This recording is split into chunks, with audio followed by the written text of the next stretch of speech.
Seja muito bem-vindo e muito bem-vinda a mais um episódio do Olhar de Especialista, o podcast do Bradesco que explora o mundo de investimentos junto com você. Aqui é o PH e, como de costume, estou com o Tailan para a condução de mais um episódio. Tailan, sobre o que a gente vai falar hoje, hein?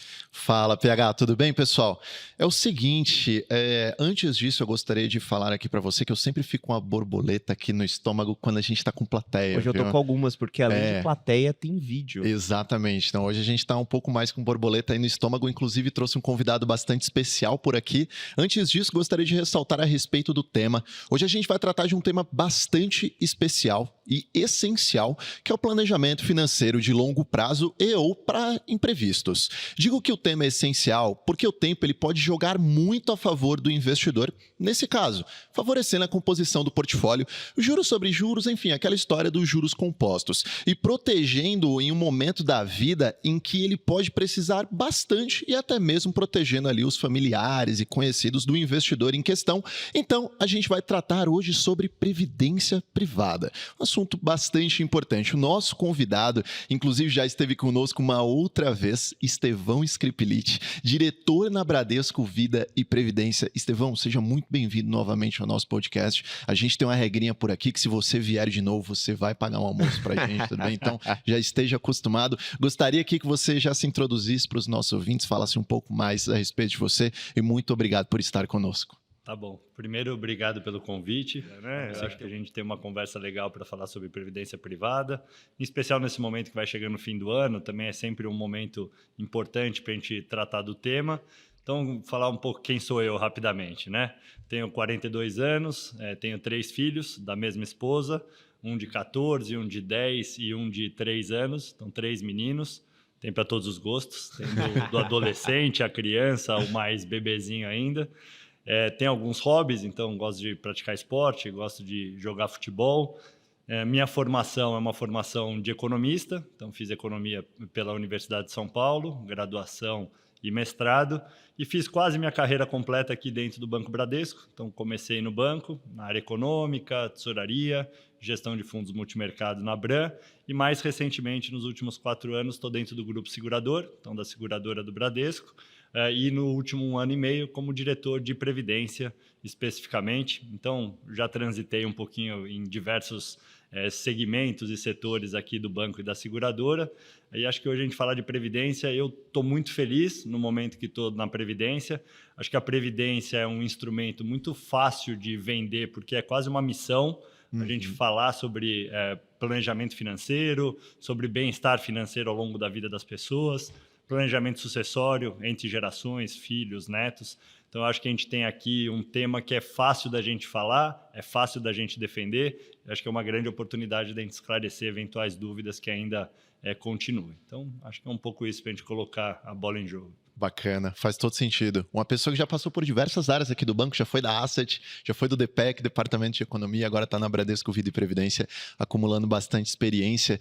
E, Estevão, o que você faz nas horas vagas para dar aquela quebrada no gelo? Enfim, a gente sabe que a rotina de trabalho também é bastante intensa. O que você faz aí nas suas horas Ele já vagas? soltou que joga futebol ali na apresentação inicial. Eu já me senti participante representado, aqui. né? Exatamente. Acho que primeiras horas extras são cada vez mais escassas, né? Então elas já foram mais volumosas no passado. Então a gente tem uma rotina super atribulada, então tem todo o relacionamento com os segmentos do banco que distribuem a previdência, tem todo o relacionamento dentro da seguradora, junto com as empresas do grupo segurador, os fóruns que a gente participa com recorrência, com reguladores, SUSEP, Previc, enfim, todos os reguladores da previdência privada.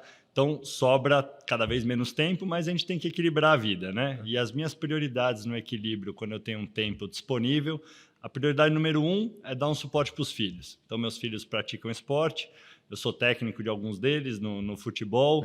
Meu mais velho foi para o basquete, deu uma desvirtuada do esporte predileto, mas também estou sempre assistindo os jogos dele de basquete. Então, minha prioridade 0 é estar próximo dos filhos, na medida do possível, aos finais de semana, quando dá também em um ou outro dia durante a semana à noite. E no meu tempo livre, para mim, aí eu tento praticar o futebol, que é o meu esporte de paixão.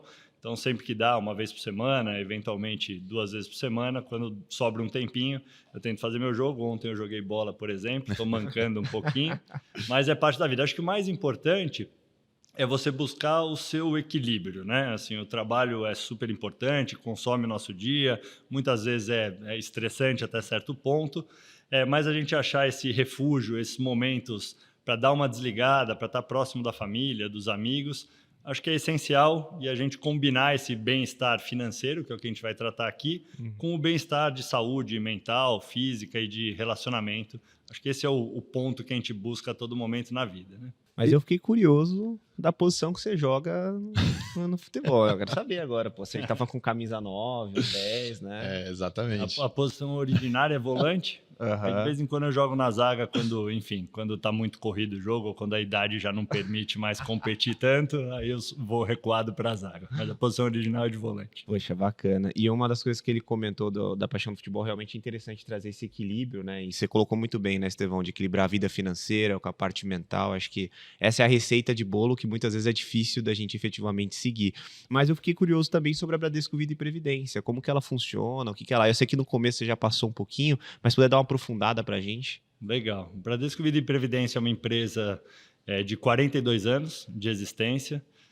Começou com os planos de previdência, então foi a origem dela. Ao longo do tempo foi acumulando outros produtos, então os produtos de seguro de pessoas, seguro de vida, seguro viagem, seguro prestamista, que está relacionado ao crédito, né, inadimplência de crédito por algumas questões específicas. E a Bradesco Vida e Previdência, ao longo desse tempo, foi acumulando um volume de reservas bastante expressivo. Hoje a gente está falando de mais de 300 bi de reservas acumuladas na Bradesco Vida e Previdência. Somos líderes no segmento de seguros de pessoas, somos líderes privados no segmento de previdência de planos individuais e líderes também de planos corporativos e os multiplanos, né? As entidades fechadas de previdência. Então, eu diria que a Bradesco Vida e Previdência ela tem um histórico de liderança desde a sua constituição. Foi uma das primeiras empresas a fazer previdência privada no Brasil, então tem um longo histórico atuando nesse segmento.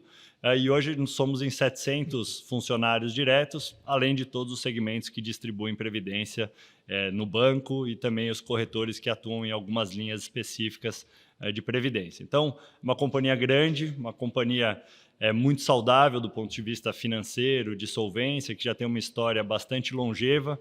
Então, acho que tem tudo a ver com o que a gente vai discutir hoje, que é a segurança de longo prazo, a segurança patrimonial dos nossos clientes, pensando em horizontes mais amplos. Então, brevemente, é um pouco essa a história da Bradesco Vida e Previdência. E esse ponto ele é importante, né? De entender a história, entender o tempo de mercado que possui, porque quando a gente fala de previdência, a gente está falando de um investimento para mais de 30 anos, muitas das vezes, né? Então é importante você saber que com o que você está investindo, a história que está por trás, o processo de longevidade, o tamanho da instituição, porque não adianta nada você fazer esse investimento hoje e não pensar nisso lá na frente, porque vai que essa seguradora eventualmente não pode estar aqui mais, né? Então é um ponto que você tem que levar em consideração na tomada de decisão, né?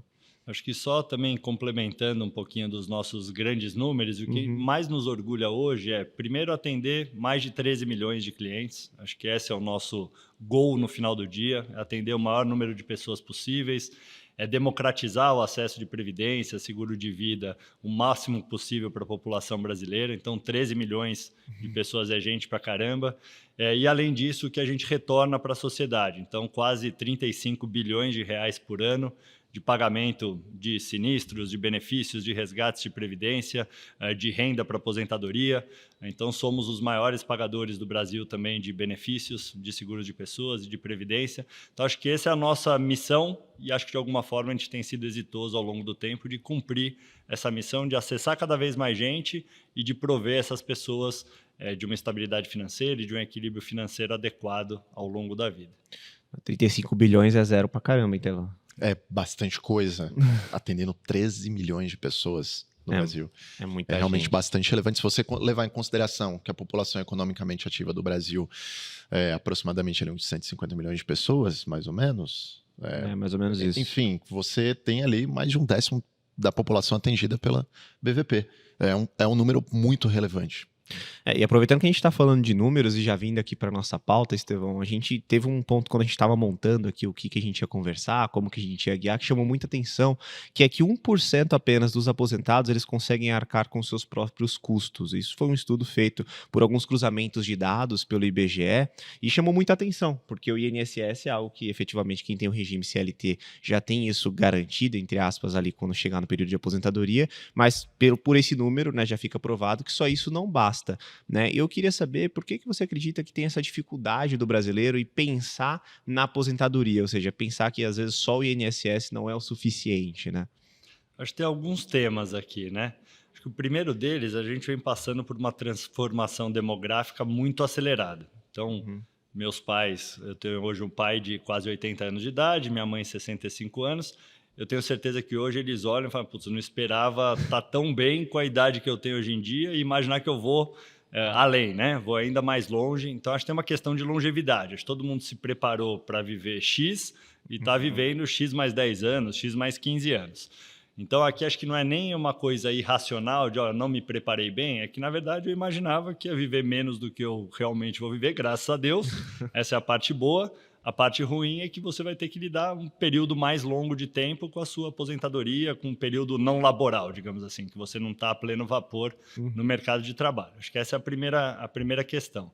A segunda questão é o próprio benefício da Previdência Pública. Acho que todo mundo imaginou ao longo do tempo que a Previdência Pública ia garantir determinado volume de recurso e pelas questões fiscais que a gente conhece, não precisa explorar aqui, esses recursos vão ser menores, porque o benefício público vai atingir cada vez mais gente e, portanto, você vai ter que pagar, em média, menos para cada um dos indivíduos. Então, acho que tem essas duas coisas iniciais, que é todo mundo está vivendo mais e você tem um regime de previdência pública que vai te remunerar menos do que você imaginava que ia te remunerar. Em complemento a isso, acho que é uma questão de educação financeira. E a gente vê aqui uma distinção bastante grande entre gerações, né? Meus pais não se programaram muito para pensar, o que eu preciso fazer para a hora que chegar lá o dia D, meu período de terceira idade, eu estar confortável e não depender do setor público e estar resolvido. Acho que hoje a gente já tem um pouco mais essa consciência, até porque as coisas vêm se transformando, e eu vejo as gerações mais novas já chegando com essa preocupação muito mais enraizada, de desde o início, desde jovem, preciso começar a acumular recurso, a poupar, porque eu sei que lá na frente eu não posso contar mais tanto quanto eu gostaria com a Previdência Pública. Então, acho que tem um pouco todas essas questões, e além disso, um pouco do brasileiro mesmo, que é imediatista, né? Assim, tem uma taxa de sacrifício baixa. Ninguém gosta de deixar de fazer uma viagem ou deixar de comprar alguma coisa para poupar para o futuro. Então, o brasileiro tem um pouco ainda esse perfil de uma visão imediatista, de usufruir o curto prazo e viver meio no limite, sempre achando que as coisas vão dar certo e que vai estar tudo bem. E a gente sabe que a vida é um pouco mais complexa que isso. Então, acho que é uma questão cultural da gente ir educando as pessoas e geração após geração, todo mundo está mais preparado para não depender tanto da Previdência Pública, não depender tanto do suporte eventual de familiares e amigos, que é onde recai a conta no final do dia, na hora que a coisa aperta, e todo mundo conseguir se equilibrar mais individualmente, a gente ter um sistema e um bem-estar social melhor para todos. Acho que essa é a nossa missão aqui de longo prazo. Não, e esse ponto do brasileiro ser imediatista é interessante porque ele também está ligado muitas vezes a tomar a própria decisão do aporte, né? É o fator tempo, né? O exponencial tempo ele é mais forte muitas vezes do que até mesmo o exponencial de rentabilidade, né, Telã? Sim, sim, com certeza. Como a gente costuma falar, o maior inimigo do que você quer amanhã é o que você quer hoje, né? Então, esse imediatismo das pessoas. E essa questão do longo prazo ela é muito importante, as pessoas não conseguem tangibilizar isso. É difícil as pessoas elas conseguirem visualizar que, investindo mais cedo, o tempo joga muito mais a favor delas. E aí a pessoa visualizando, por exemplo, um valor de R$1 milhão acumulando em determinado tempo, aquilo se torna um objetivo.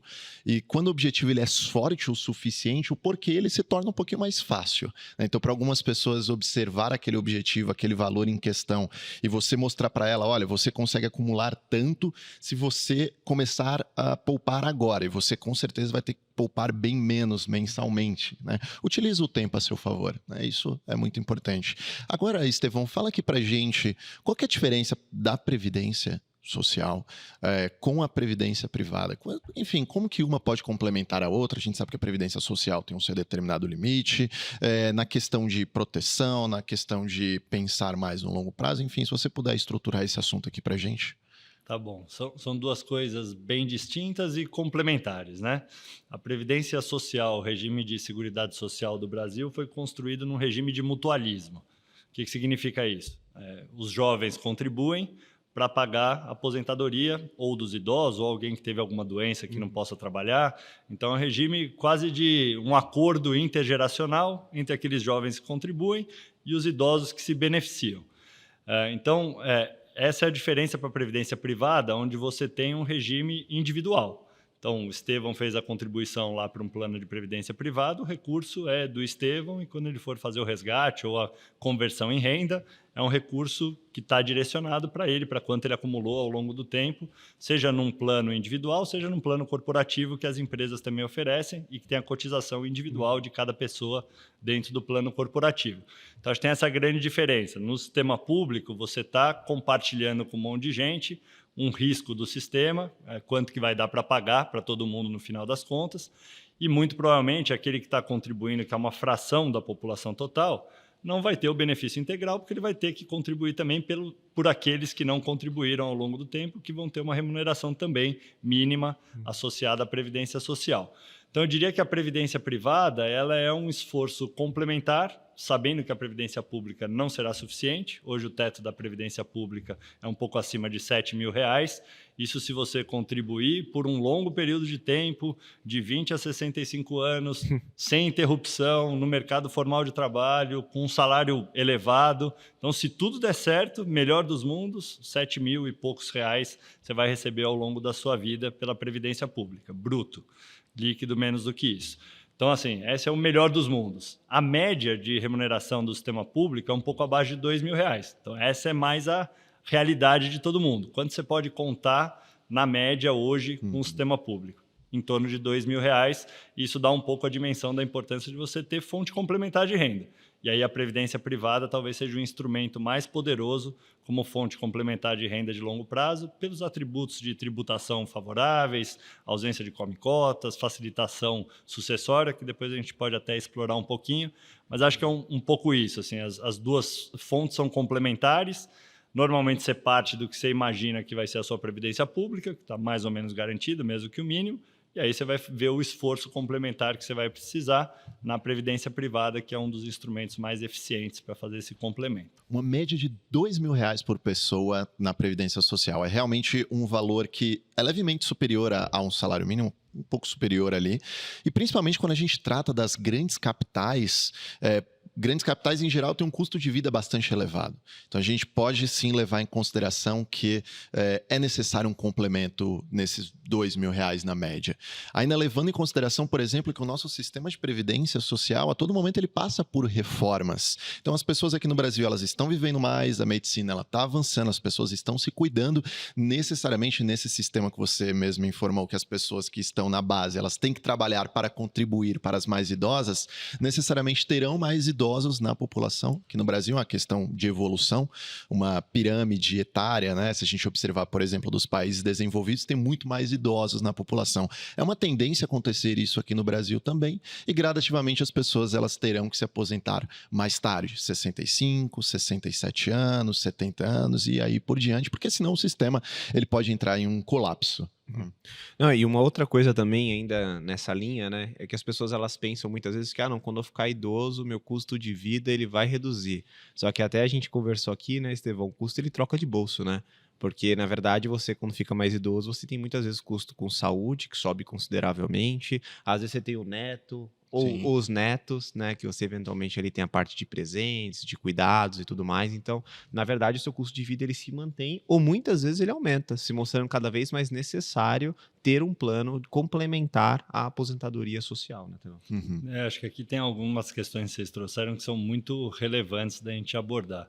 A primeira velocidade do envelhecimento populacional no Brasil. Tem um estudo que mostra que o Brasil é o país que envelhece de forma mais rápida, só comparável ao Japão depois da Segunda Guerra Mundial, que ninguém queria ter filho, enfim, um trauma gigantesco social no Japão, e a política de filho único na China, que você restringiu e ninguém podia ter mais filho, então um envelhecimento muito rápido. Então, fora esses 2 episódios extremos, o Brasil é a história de envelhecimento populacional mais rápido de todos os países do mundo, inclusive Estados Unidos, Europa. Então, a gente está num processo realmente de transição demográfica muito acelerada e provavelmente em 10, 20 anos a gente vai ter um problema real que já está contratado, digamos assim, não tem muito o que fazer.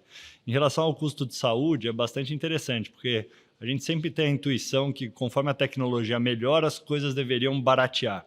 Só que na saúde, a tecnologia melhorar implica você demandar mais coisas. Então, demandar mais serviços, mais diagnóstico, mais exames. E no final do dia, isso gera um custo agregado maior e não menor. E você tem um crescimento exponencial de quanto você usa desse sistema de saúde. Então, normalmente, entre 65 e 75 anos, você pode até ter uma redução de custo de vida. Mais de 75 anos em diante, você tem uma aceleração exponencial das suas despesas com saúde e isso gera um custo de vida eventualmente até maior do que quando você tinha 55, 60 anos. Então, são questões que estão colocadas. Assim, a gente vai ter que lidar com isso e a pessoa tem que estar preparada, e eu costumo dizer que a gente costuma mitigar a percepção de risco, né? Então, a gente sempre olha, a chance de eu ter uma doença grave é muito pequena.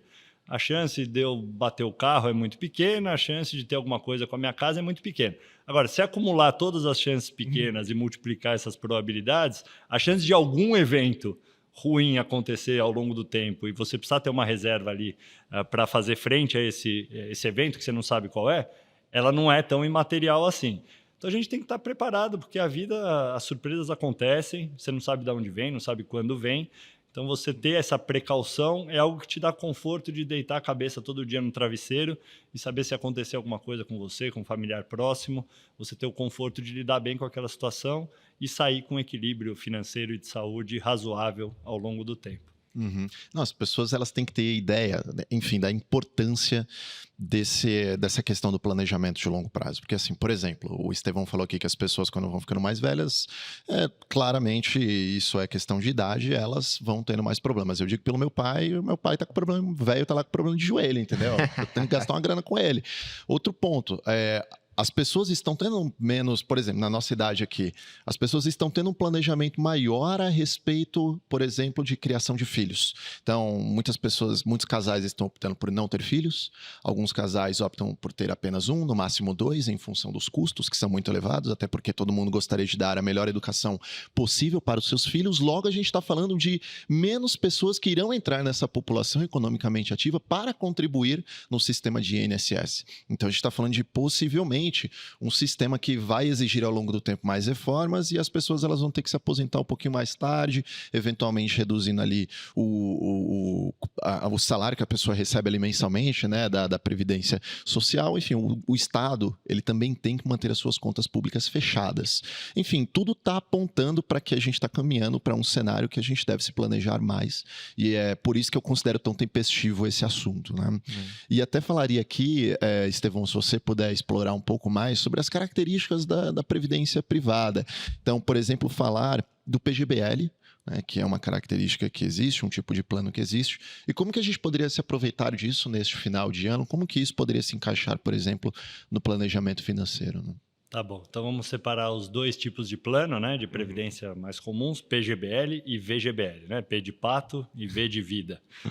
O PGBL, normalmente ele é dedicado a pessoas que têm um emprego formal, contribuem para o INSS e fazem o imposto de renda com uma declaração ampla.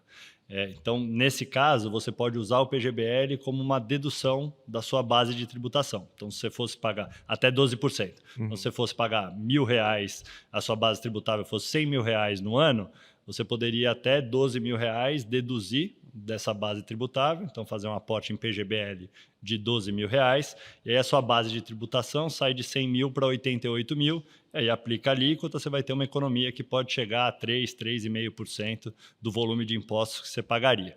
Você fazendo isso ao longo de vários anos, isso tem um poder de acumulação expressivo. Então, esse é o principal atributo do PGBL. Para todas as outras pessoas, então, seja uma pessoa que não contribui para o INSS por qualquer motivo, tem um emprego informal, ou não faz o imposto de renda, faz o imposto de renda simplificado, aí o mais adequado é o VGBL de vida. E aí você tem aqui alguns benefícios que o VGBL você tributa apenas os ganhos de capital, apenas quando você faz o resgate, então você acumula durante todo o período de acumulação, você não tem nenhuma incidência tributária no meio do caminho. Não tem o Come Cotas também, que outros instrumentos financeiros têm, que é você reter o imposto a cada 6 meses ou a cada ano. Então isso também vai fazendo com que você acumule mais recursos, juros sobre juros, rentabilidade sobre rentabilidade por um longo período. E aí você só apura no resgate efetivo quanto você tem que pagar de imposto só sobre o ganho de capital. E aqui também o benefício da alíquota de tributação. Então, no regime regressivo, você chega a uma alíquota de tributação de até 10% se você acumular recursos por mais de 10 anos, que é a menor alíquota de tributação comparável a outros instrumentos financeiros que não os isentos, né? Estou tirando aqui a comparação dos isentos, que esses não pagam imposto, mas para todos os outros instrumentos financeiros, então fundos não previdenciários, CDBs, títulos públicos, enfim, todos os outros instrumentos, fundos imobiliários, a previdência é que tem a menor alíquota se você carregar por um longo período de tempo. Então, tem vários benefícios. Aqui parece um pouco técnico, mas assim, a hora que você lê 2, 3 vezes a informação, é bastante claro como funciona, o que é bom para cada um. E a gente sempre tem também os assessores especialistas de investimentos aqui à disposição para qualquer dúvida remanescente, a gente também auxiliar. Mas assim, é menos complexo do que parece e é muito poderoso. Isso eu posso garantir que se você fizer um bom uso, tiver um bom assessoramento, ter a previdência privada vai fazer acumular uma reserva muito maior do que ter outros instrumentos no médio e longo prazo. É claro que tem cada um dos instrumentos adequado para o que você deseja. Se for liquidez imediata, a previdência talvez não seja o caminho mais adequado e outro instrumento seja o mais apropriado. Até pensando nessa parte da prática, igual você colocou agora, né, que parece uma sopa de letrinhas, muitas decisões, mas vamos pensar aqui em alguns passos, né? Eu acho que porque a gente gosta sempre de trazer esse racional um pouco mais espaçado para as pessoas conseguirem pensar no passo a passo do que fazer, né? Então, acho que o primeiro passo é pensar daqui quantos anos você iria se aposentar. Então você que está escutando a gente hoje, para e pensa, poxa, daqui quantos anos eu penso que eu vou me aposentar? Acho que esse é o primeiro número que você tem que ter em mente. E eu já fica a dica aqui, né, Estevão? Coloca um tempinho a mais, porque a chance de você viver mais do que você espera, ela é considerável. Então acho que esse é o primeiro passo. Fiz esse passo, acho que o segundo passo é pensar com quanto de renda eu quero ter quando eu for me aposentar. Então você vai ter já a renda do INSS, isso tem que ser levado em consideração, e você leva em consideração o quanto que você quer, a diferença é o que você precisa acumular numa previdência privada. Então acho que esse seria o segundo passo. O terceiro passo agora é descobrir quanto que eu preciso aportar por mês para eu conseguir chegar nesse objetivo. E naturalmente pode ser o quê? Que você tenha pensado um número e aí você descubra na hora do aporte que você falou, opa, esse número aqui eu não consigo.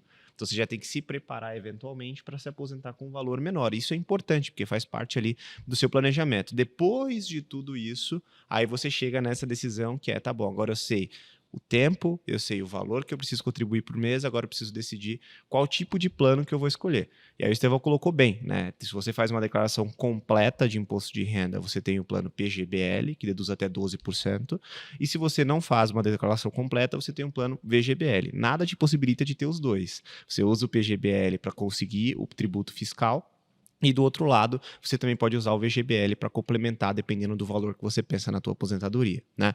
Feita essa escolha de qual plano você vai fazer, aí você vai para a escolha da tributação, que aí vai muito em linha também com o valor que você pretende receber lá na frente. Se você vai escolher uma tributação e com o tempo que você vai contribuir. Você vai fazer uma regressiva, que aí pode chegar até 10% depois de 10 anos, ou se você vai fazer a progressiva, que aí vai de acordo eventualmente com o valor que você vai receber depois, certo? Acho que seria mais ou menos esse o passo a passo, né, Estevão?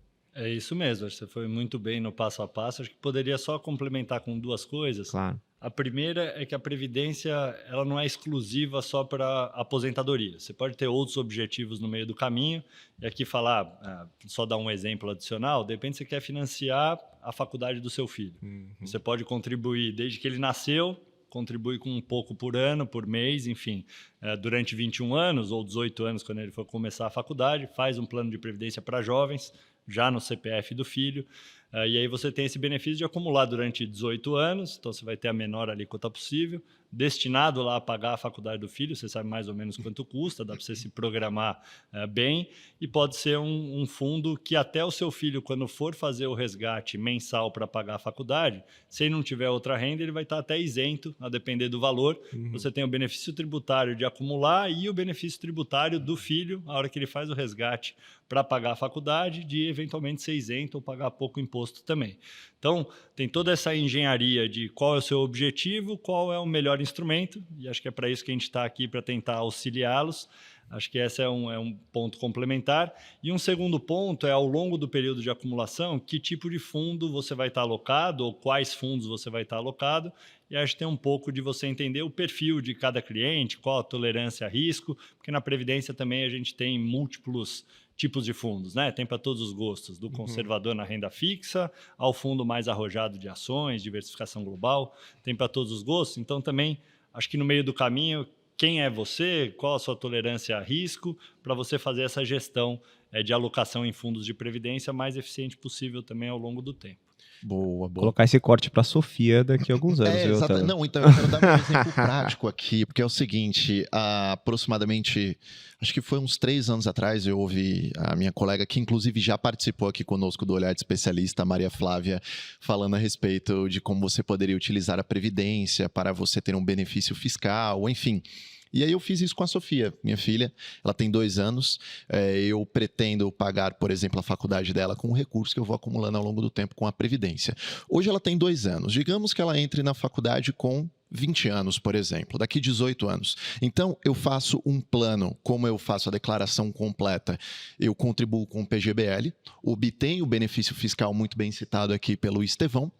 Como eu irei possivelmente utilizar o recurso daqui a mais de 10 anos, eu faço o sistema regressivo, porque lá na frente eu serei tributado em 10%. Então, olha só que bacana isso.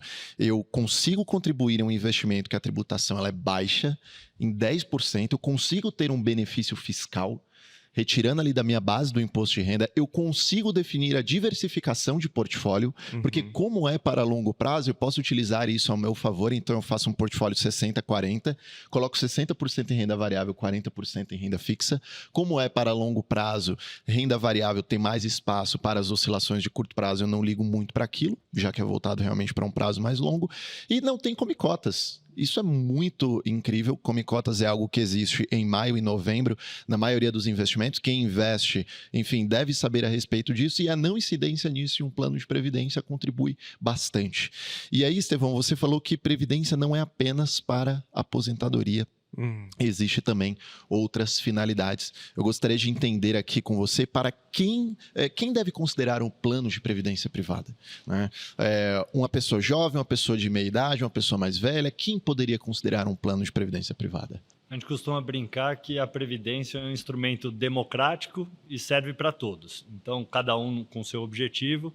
Então, desde a criança acumular para algum objetivo de escola ou mesmo para acumulação mais longeva possível, até a pessoa que está em fase laboral se preparando para a aposentadoria, e também os atributos de previdência para o período de aposentadoria, os tipos de renda, renda por prazo determinado, renda vitalícia, você pode deixar a renda também para os seus beneficiários, seu filho, seu cônjuge, enfim, tem várias possibilidades de renda que também são poderosas para você disciplinar a sua aposentadoria. Às vezes a pessoa não quer fazer um resgate único, ficar com aquele dinheiro na mão e eventualmente o dinheiro acabar antes do tempo, né? Antes das suas necessidades. E você, de repente, fazer uma conversão numa renda sistemática mensal que te dê o conforto para viver e por um período longo de tempo, às vezes é mais disciplinado do que você fazer um resgate total e ficar com aquele dinheiro na mão que pode se esvair rapidamente se você não tiver o controle. Então, a Previdência tem esses vários atributos de disciplina e organização financeira para as várias gerações, e tem um atributo muito importante que é o sucessório. Então, para as pessoas que têm essa preocupação geracional, né, de deixar alguma coisa para o seu filho, para o seu neto, para a sua cônjuge, a Previdência tem uma facilidade muito grande. Está fora do espólio, você consegue o dinheiro em até 30 dias, você consegue a liquidez num período normalmente de dor. O falecimento de alguém é um período que a família precisa se reestruturar, e você ter a Previdência com a liquidez lá do instrumento facilita muito essa transição para a família passar da forma mais tranquila possível nesse momento agudo de dor, enfim, e de tristeza. Então, eu diria que a gente costuma sempre brincar, né? Quando é o momento ideal para eu começar a previdência? Já passou, foi ontem. Quanto antes, melhor. Como o PH bem colocou, o tempo é poderosíssimo. Então, se você começar com R$500 com 0 anos, em 65 anos, você acumula mais de 3 milhões de reais. Se você começar com 20 anos, daí cai para um pouco menos de R$1 milhão. Então, é exponencial, né, a acumulação ao longo do tempo. Então, quanto antes começar, é o melhor dos mundos. E hoje a gente consegue, tudo a gente programa para pagar mensalmente. O celular, a televisão, a escola dos filhos. Não tem por que a gente não programar, fazer um aporte mensal recorrente em previdência. Você programa uma vez na vida, vai estar lá estabelecido, vai cair lá na sua conta e você vai resolver muito provavelmente o seu futuro de uma forma mais razoável. Então, todo mundo que puder abdicar de um churrasco, uma viagem por mês, enfim, tomar uma cerveja a mais, cara, faz isso na Previdência, que assim, você não vai se arrepender ao longo do tempo de um pequeno sacrifício que se paga muito no tempo. Então, acho que a provocação é, para uma vez na vida, para analisar, ver o que é o mais razoável, faz a programação para recorrência de contribuição, que isso já é um grande passo para você contratar um futuro mais equilibrado e mais tranquilo para você e a família. Essa questão da recorrência ela é importante porque às vezes as pessoas têm dificuldade justamente por não ter ali um boleto para pagar por mês na hora de tomar a decisão de investimento. Quando você coloca uma recorrência, aquilo vira como se fosse um boleto que todo mês você está pagando. E naturalmente você acaba não contando com aquela renda a partir de um determinado momento e aquilo vira natural para você. Então é uma dica super relevante que você está trazendo aqui para as pessoas, que é justamente fazer essa programação. E ainda falando sobre a sucessão, tem a questão eventualmente, claro, né, de não entrar no inventário. Eu acho que é um dos principais pontos aqui de benefício. Dependendo do estado, tem o ITCMD também, que acaba sendo isento, né? Mas tem um outro ponto importante, que é justamente a reversão de renda para o beneficiário de forma vitalícia. Acho que esse é uma parte muito importante também da Previdência. Então, você consegue reverter uma renda que você recebe, por exemplo, para o seu beneficiário de forma vitalícia, caso você venha a falecimento. Então, esse também é um benefício bem relevante dentro dos planos de Previdência. Né?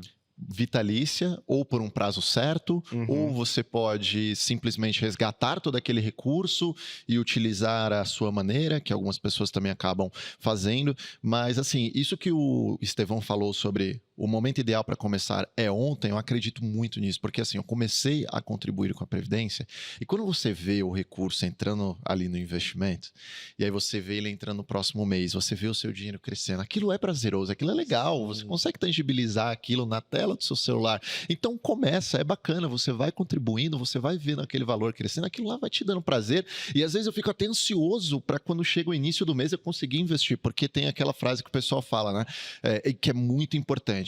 Algumas pessoas, elas gastam para posteriormente o que restar elas conseguirem investir, quando na verdade você deveria investir e o que resta você deveria gastar. Então busca fazer isso, tenta fazer no começo do mês. Esse daqui eu diria que é o suprassumo do planejamento financeiro. Tenta fazer uma projeção, ou diria uma previsão dos seus gastos a cada mês, e aí o que você eventualmente não vai gastar, já investe no começo do mês, aquilo vai te forçar a segurar as contas ao longo do tempo.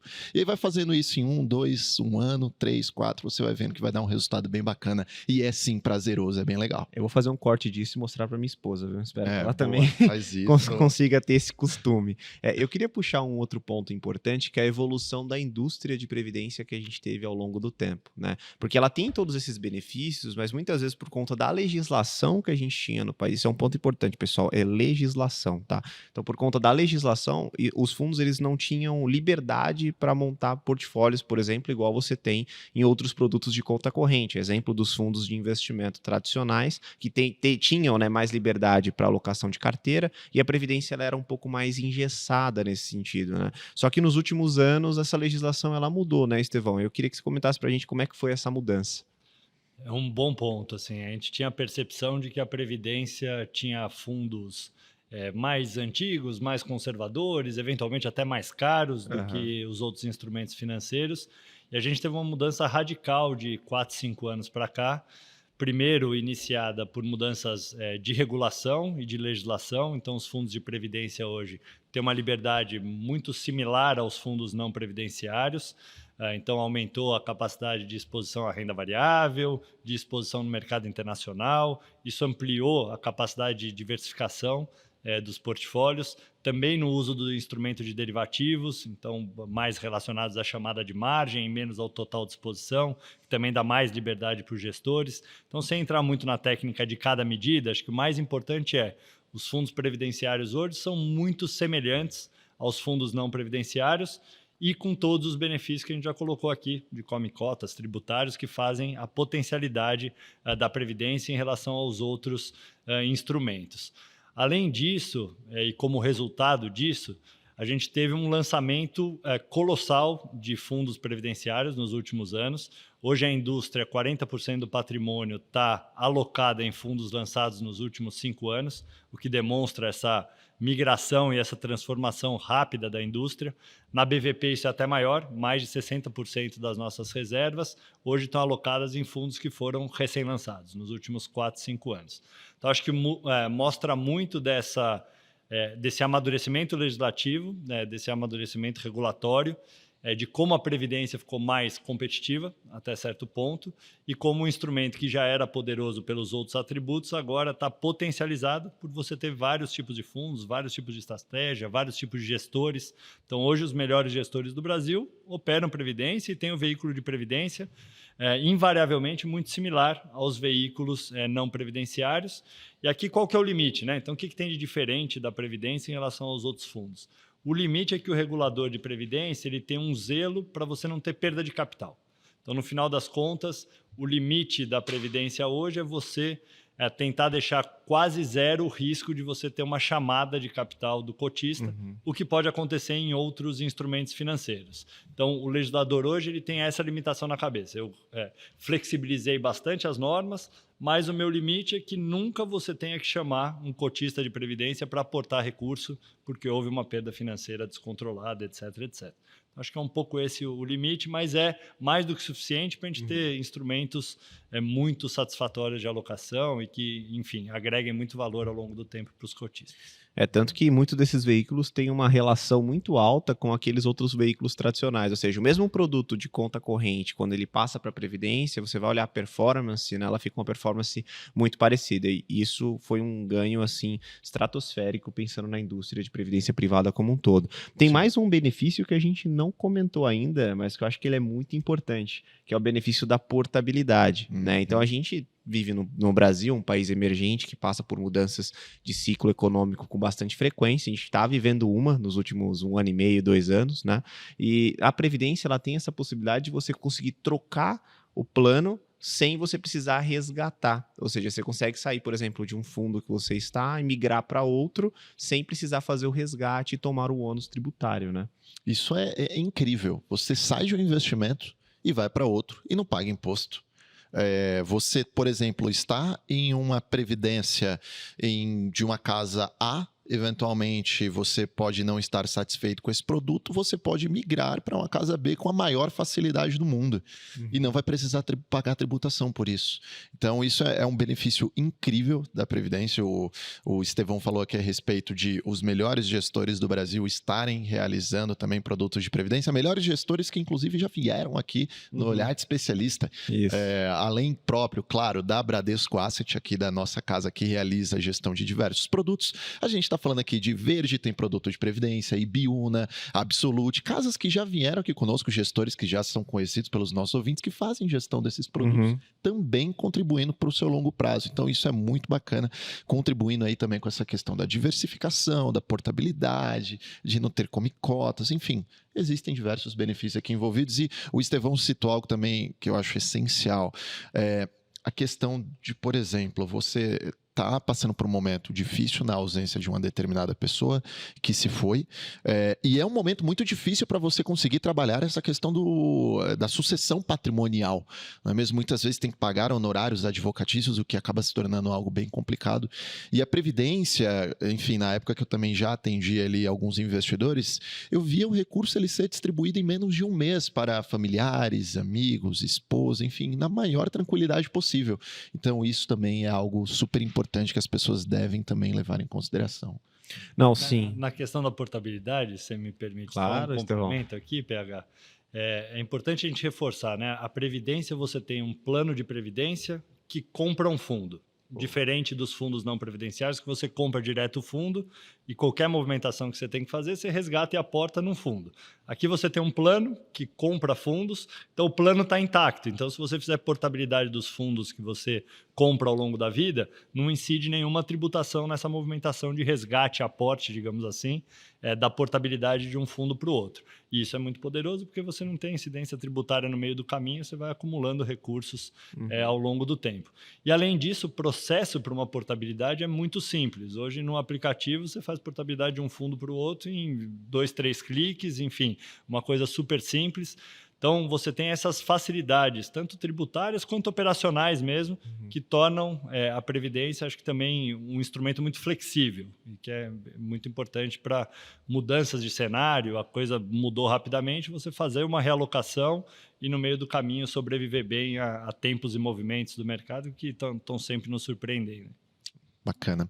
PH, eu acho que depois dessa conversa é importante a gente citar aqui para qual pessoa que a Previdência ela não é adequada, né? Por exemplo, se você está pensando em fazer um planejamento de curtíssimo prazo, não vai utilizar a Previdência, pelo amor de Deus, como reserva de emergência ou algo do gênero. Exatamente. Tá bom, pessoal? Previdência é um planejamento de médio, longo prazo ou para imprevistos. Não vão utilizar isso como um planejamento de curtíssimo prazo para cobrir determinados custos que vocês podem ter ao longo do tempo, que não vai dar certo. E algumas pessoas já podem ter passado por situações do gênero e talvez façam ali uma propaganda do produto que não é a melhor possível. Então, tenham esse ponto em mente. Planejamento de curto prazo não é voltado ali para a Previdência, tá bom? Essa questão de resgatar ali para cobrir custos não é adequado. Não, isso é realmente um disclaimer importante, né? E quem ficou curioso nessa parte de planejamento, volta um episódio, a gente fez um episódio sobre planejamento financeiro antes desse, que naturalmente lá a gente aborda como que você encaixa cada produto pensando no planejamento, e aí lá vai ficar evidente, né, que a Previdência é mais para esse planejamento de médio, longo prazo. Mas eu não podia deixar de trazer uma questão aqui, que não está na pauta, quero surpreender o Estevão, mas ele tem uma expertise enorme na parte econômica, que é justamente como que está a perspectiva dele hoje. A gente falou muito dessa questão de o plano de previdência tem a liberdade de você conseguir fazer as portabilidades e adequar a sua carteira de acordo com o ciclo que a gente está vivendo. E é sobre isso que eu queria saber como é que está a sua visão para o ciclo que a gente está atual, Estevão. Não estava na pauta, mas vamos ver se a gente consegue desenrolar aqui. Eu converso com você, PH. Vamos lá. Eu acho que o cenário hoje, olhando primeiro o cenário global, né? Acho que é um cenário em que está claro que o ciclo de juros, de aumento de juros no mundo, está chegando ao fim. Acho que tem um processo de desinflação que ele é gradual, mas tende a acontecer. Então, o preço de commodities já reverteu, a atividade econômica mundo afora também está cada vez um pouco mais lenta. Então, acho que a gente vai discutir ao longo desse fim de ano e começo do ano que vem qual que é o momento que lá fora você vai discutir queda de juros e, eventualmente, uma flexibilização gradual desse ciclo recente de aperto monetário muito grande que aconteceu. Então, acho que para mercados isso é bom. Assim, você olha para frente e vê que o próximo movimento é um movimento de queda de inflação, queda de juros, o que é bom para preço de ativos de forma geral. Aqui no Brasil, acho que a gente está um passo à frente, né? A gente foi o país, talvez, que tenha começado o ciclo de aumento de juros mais cedo e tenha ido mais longe, e agora a gente está na fase reversa, ou seja, a gente é um país que foi um dos primeiros a cortar juros, provavelmente tem um ciclo longo de queda de juros, acho que vem aí vários cortes de 0,5 ponto percentual, se a coisa não mudar muito, e acho que a gente entra o ano com uma perspectiva de que a inflação está ok, não é o nível que a gente gostaria, não é a meta, é um pouco acima da meta, mas isso já permite por si só um juro cadente por um longo período de tempo. E a atividade econômica, eu estou sendo surpreendido para cima, acho que o mercado inteiro, então Acho que a desaceleração que a gente imaginava está sendo até menos intensa. A gente vê um pouco uma reversão até da dinâmica de crédito, que estava super apertada, agora está começando a voltar gradualmente a fluir. Então, acho que a gente tem um cenário construtivo assim, para preços de ativos. Acho que a tendência é a gente ter um bom ciclo nos próximos meses. É óbvio que tem muita discussão de reformas, o que vai ser a reforma tributária, o arcabouço fiscal. Talvez o grande risco é a entrega do fiscal, né? Mas estou vendo o governo e o Congresso tentando se entender para um equilíbrio mínimo do fiscal, de tal forma que a coisa não exploda, que a gente faça o mínimo esforço que é o razoável e a coisa flua bem. Então, estou relativamente construtivo, cara, para o que vem pela frente. Isso é bacana porque a gente vem comentando muito desse contexto nos últimos episódios, né? Só que o ciclo de juros começou aqui no Brasil e a grande parte das pessoas agora se perguntam: poxa, os juros começou a cair e as coisas não andaram ainda, né? A gente teve algumas sequências ali negativas do Ibovespa, no sentido de quantidade de dias negativos, não no sentido de impacto total de rentabilidade. Depois a gente teve, principalmente agora no mês de setembro, essa semana, alguns comunicados duros que saíram e tudo mais, teve mais uma realização, mas é importante a gente destacar que, olhando os próximos meses, a visão ela continua construtiva, né? Principalmente com esse CDI voltando para um dígito, né, Estevão? Eu acho que a gente está numa fase, uma fase de transição normal, que você ainda continua vendo resultados das empresas insatisfatórios, então ainda tem um custo financeiro muito elevado do CDI carregado, ainda tem uma atividade econômica que foi fraca no primeiro semestre, então você fica sempre com aquela expectativa que vai melhorar, na hora que sai o balanço, você fala, putz, ainda não estou vendo nos dados, isso não é muito claro no balanço das empresas, mas acho que é uma fase de transição normal de quando você está revertendo o ciclo e a gente tem que se disciplinar para olhar mais para frente do que no retrovisor e saber que essa transição de ciclo é mais ruidosa mesmo. Não vem todas as notícias para o mesmo lado, vem um pouco de ruído, alguma notícia boa, outras nem tanto, principalmente de balanços corporativos, mas você ter um horizonte um pouco mais amplo de que lá na frente essa coisa vai virar e provavelmente os balanços vão ser melhores do que são os balanços atuais e isso vai sendo incorporado nos preços ao longo do tempo. Então, acho que é natural esse período de transição de ciclo em que você tem ruído no meio do caminho, mas que a direção continua sendo uma direção favorável, na minha avaliação. Já estamos bem acostumados com ruídos aqui no Brasil, mas a verdade é que é o fim do 1% ao mês na renda fixa. Exatamente. Hein? Estou sentindo, pelo menos, o comportamento de algumas pessoas mais otimista. Então, PIB sendo revisado para cima, inflação sendo revisada para baixo, ruído fiscal, mas tende a ser controlado. Enfim, as coisas parecem estar caminhando por um caminho bom. Diferentemente de outros momentos, o que está vindo de negativo vem muito mais do exterior. Aqui no Brasil a gente está conseguindo cadenciar bem a conversa. Bom, depois dessa, né, de quem sabe faz ao vivo aí, acho que a gente pode ir para o nosso próximo quadro. Com Passou certeza. Rápido, não, passou voando, cara. Passou super rápido, foi 10 minutos. Né? Vamos lá então, Estevão, para a nossa conversa de elevador, ou o nosso famoso elevator speech. É o seguinte, eu queria entender de você qual conselho que você daria para um investidor que gostaria de iniciar o seu planejamento financeiro em previdência privada? Aquela pessoa que vai realizar ali o seu primeiro aporte, qual conselho que você daria para essa pessoa?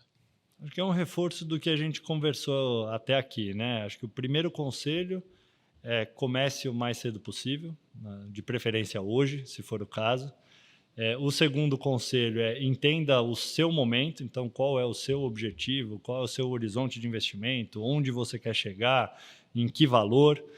Se programe, na medida do possível, com depósitos recorrentes na Previdência, com aportes recorrentes. Acho que isso facilita muito a vida, para você não ter que, todo momento do tempo, se relembrar de que você precisa fazer o aporte. Cara, já faz isso se tornar natural, como mais uma conta de tantas que você paga mensalmente. Você colocar a Previdência no seu radar para acumulação e você ter uma preocupação sempre de que algo pode acontecer no meio do caminho, e aqui não é uma visão pessimista da vida, é uma visão realista. Então, é melhor prevenir do que remediar. Então, é sempre melhor você ter um pouco a mais do que um pouco a menos, e na hora que o imprevisto ocorrer, que ele vai ocorrer mais cedo ou mais tarde, numa intensidade maior ou menor, mas alguma coisa sempre acontece, você ter o conforto de passar por aquilo de forma tranquila.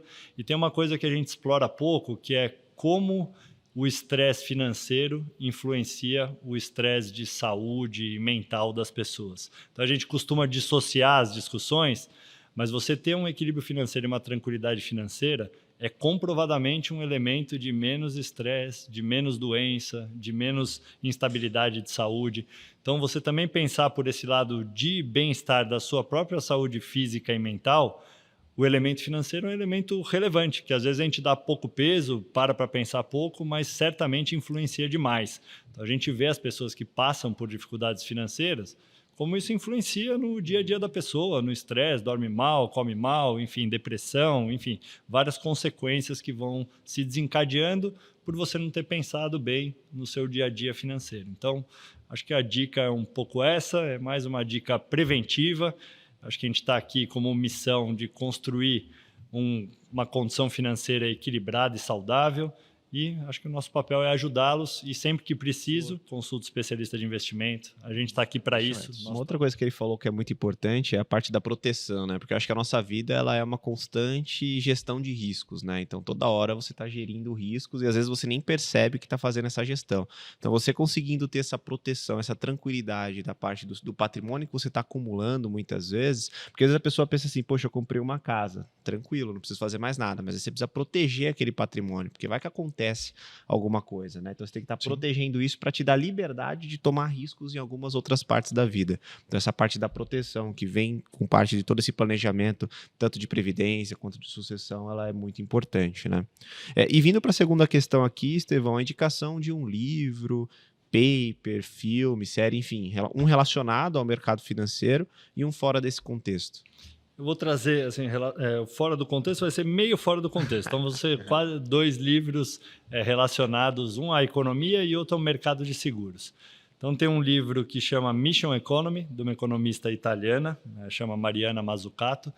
É uma visão, alguns podem colocar como heterodoxa, ou um pouco fora do padrão mais ortodoxo da economia, mas é muito provocativa em relação aos riscos que a gente vê hoje ambientais, riscos que precisam uma coordenação coletiva mais ampla e que são de difícil construção. Então, ela coloca como exemplo, quando os Estados Unidos queria chegar à Lua, é um negócio que você parar para fazer conta, assim, não se paga muito, né? Para quê? Pô, custa uma fortuna, mas depois, como isso desencadeou vários benefícios de tecnologia em vários segmentos, que no final do dia foi não só um avanço para a humanidade de ter chegado à Lua, mas um avanço tecnológico que impactou na saúde, na computação, enfim, um monte de outros segmentos que fizeram com que a economia se beneficiasse no final do dia.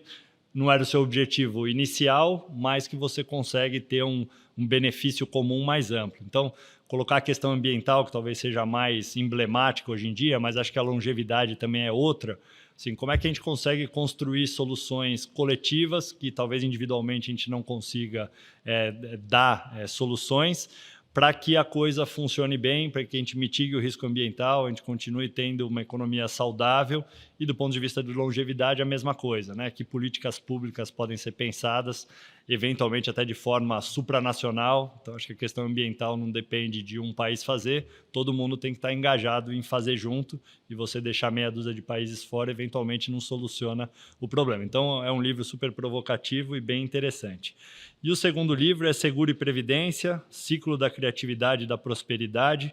É um livro de um economista português, Manuel Soares Póvoa, mas que trabalhou no Brasil depois na sequência da sua vida. É um cara que atuou no setor de seguros em Portugal, no Brasil, e participou um pouco da construção da previdência privada em Portugal e no Brasil. Então, tem muita história de como a coisa foi construída. Ele coloca várias palestras que ele fez ao longo da vida e sistematiza ali, então dá um pouco de noção temporal também, né, de como foi acontecendo esse desenvolvimento.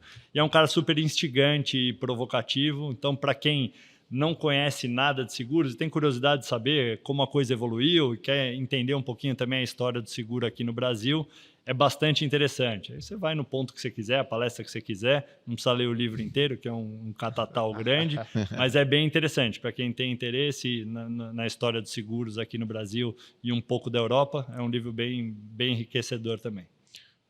Ótimo, show. Ótimas duas leituras Diferentes, aí né? para ficar pra gente realizar, né, PH? Uhum. É isso aí. Estevão, a gente agradece muito a sua presença aqui conosco, realizar aqui o agradecimento em nome de todo o time aqui de investimentos, de estar presente aqui conosco na nossa casa, aqui na frente de todo mundo aqui com a nossa plateia, agradecer a todos que estão nos acompanhando também.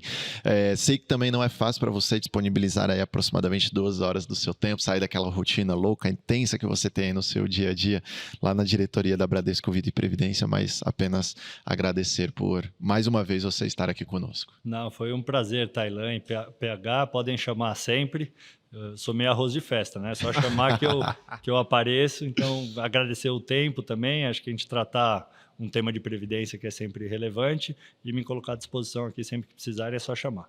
Pode deixar que a gente chama mesmo, viu? Bom, e agora o momento merchandise programado, né? Então você que nos assistiu pelo YouTube ou nos escutou ali no Spotify, não esqueça de curtir esse conteúdo e compartilhar com aquele amigo que gostaria de saber mais a respeito de previdência privada e planejamento de longo prazo. Lembrando que para acompanhar seus investimentos no Banco Bradesco e outras instituições financeiras, baixe o Investe Mais Bradesco na sua loja de aplicativos. É uma forma prática de visualizar seus investimentos, um verdadeiro consolidador. Esse foi mais um episódio do Olhar Especialista, o podcast que explora o mundo de investimentos junto com você. Obrigado.